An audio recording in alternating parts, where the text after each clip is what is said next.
Well, this is your latest news briefing for the 30th of June, 2025. I'm going to do it a little bit different today because I'm going to take a look at some interesting news stories that you might have missed. Some of the stories were not published in mainstream media. So let's backtrack a little bit. Over the last couple of days, these are interesting stories, and I'm sure you will agree.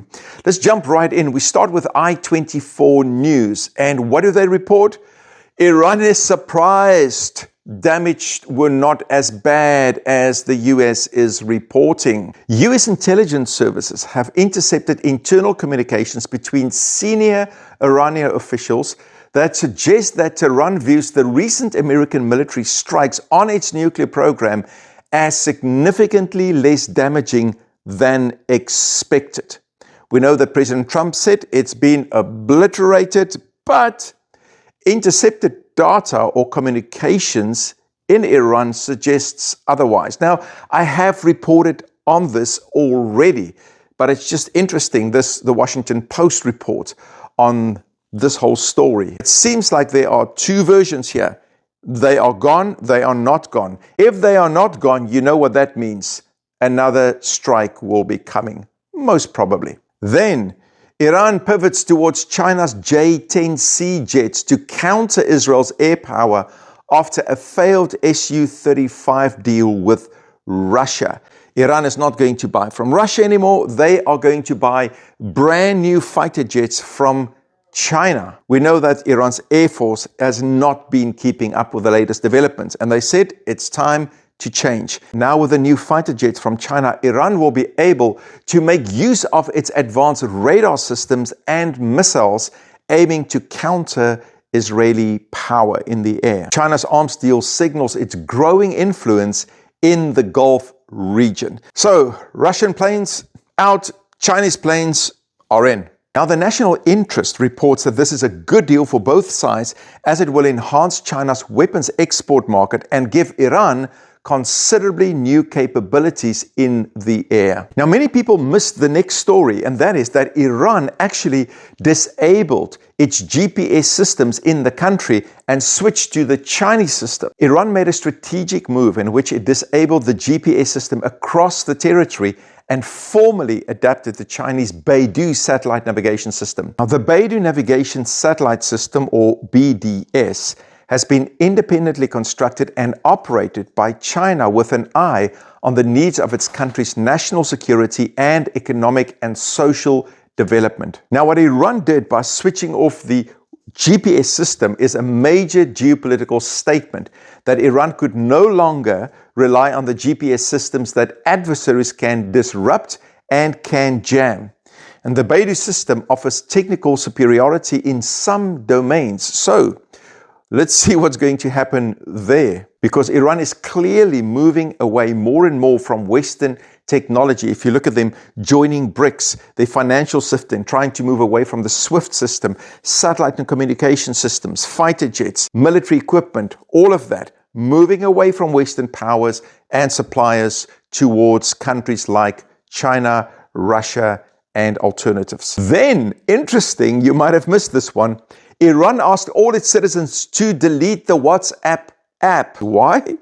Because they say WhatsApp has been leaking information in order that the Israelis and the Americans could live track their senior officials. And that's one of the reasons they say why Israel was able to so quickly neutralize or terminate a lot of their top officials. WhatsApp leaked data to Israel and America. According to Iranian media, the app broadcasted location data when the phone was connected to the internet. Now, Al Jazeera reported about this, that Meta is concerned Iran could ban WhatsApp after snooping claims the tech giant rejects the false reports after Iranian state media urges citizens to delete the messaging app. Of course, WhatsApp saying it's not true, Meta saying it's not true. Many outlets reported about this. The Times of India reported about this. Time magazine reported about this. And the New York Times reported that WhatsApp denies Iran's claims that it is spying for Israel. WhatsApp, in a statement, said the allegations were false. However, We know that Meta and other tech platforms do collect so-called metadata, such as contacts and device information, which they can share and often do with authorities when requested. So, valid speculation maybe? Some people say no. Some people say yes, we don't trust Meta anymore with these data. We haven't been trusting them for a long time. I don't know, various views, but this is what Iran is saying. Then Turkey News is reporting that Israel's military campaign against Iran is part of a broader strategy to encircle Turkey and derail its regional ambitions. The head of Turkey's National Movement Party, the MHP, warned the country, and he described the conflict as a growing threat to both regional and global security, saying it had plunged the region into a climate of fear and uncertainty. He continued to say that the confrontation between Israel and Iran could soon breach regional boundaries and spiral into a nuclear crisis. Now, when it comes to this whole peace deal, you hear statements like this, and for a lot of people, this whole peace deal feels off. Something is not right. A lot of people, according to what I've discovered as I read about this topic, a lot of people feel uncertain, and they say that, no, this peace deal is fake. Something much, much bigger is brewing in the background. Now, linking onto that, interesting article in The Guardian.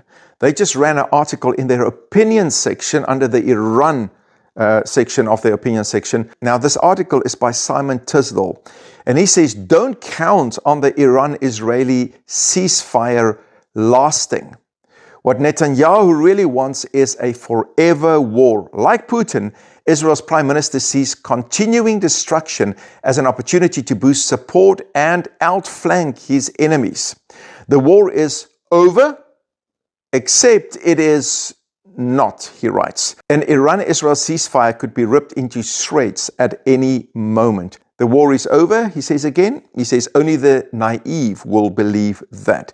Even if Donald Trump is right and Iran's nuclear facilities have been obliterated, and we saw that Intel Intercepted now states that it has not been the case, Iran's nuclear know-how and stockpile of enriched uranium have not been destroyed. So this article, very negative, very pessimistic about this peace deal, because he says at the end of the day, the people behind this deal, they actually just want war. Then, to end the broadcast, one of the highest Shiite clerks issuing a fatwa on President Donald Trump and Israeli Prime Minister Benjamin Netanyahu, calling on the Muslim world to take their lives, declaring the two of them an enemy of God. So as you can see, it seems like this war is far from over. So do you agree with some of these reports? Yes, no, I'm just reporting what's out there. Leave your opinion in the comments, but please keep it civilized. That's it for the news update. Be safe, watch your six, and stay frosty.